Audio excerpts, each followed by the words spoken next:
Welcome to another Nida support video. In this video we're going to look at changing trainer fuses.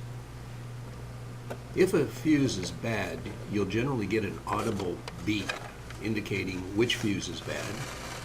If you turn your trainer around, you'll see on the back of the trainer there's a F2 fuse, an F3 fuse, and there is an F1 fuse which is inside of the power module.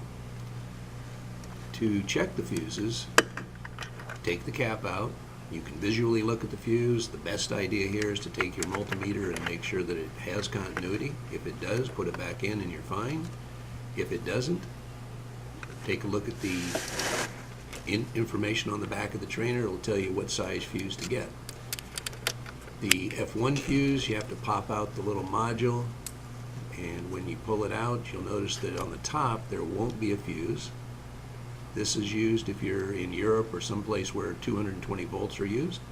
On the bottom of the module is the fuse for the 110 volt, which we use here in the US. Just be sure that when you put the fuse back in, that you observe which way it's inserted. If you put it in wrong, you won't hurt anything, but if you put it in upside down, you won't have a fuse, so you also won't have any voltage. And that's pretty much it for the external fuses. Those are the ones that generally have a problem if a student does something incorrectly. They're protection, that's what they're there for. Internally, you have 4 additional fuses.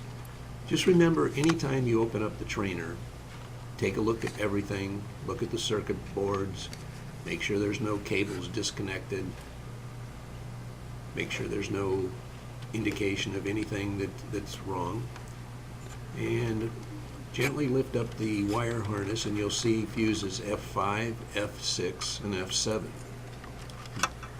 Over to the right you'll find F4. These fuses will only blow if a student, say, shorts out a power supply to ground, which is something they shouldn't do, or something more serious has happened. But like I said, when the trainer is open, make sure all the cables are seated. Make sure the USB, that's the blue cable in the back, is connected and also connected to the microprocessor. And then very gently bring the lid down. Make sure no cables are getting pinched. And that closes up the trainer. And the last thing you'll do is put the screws in the left and the right and on the bottom. And that now makes you an expert fuse changer.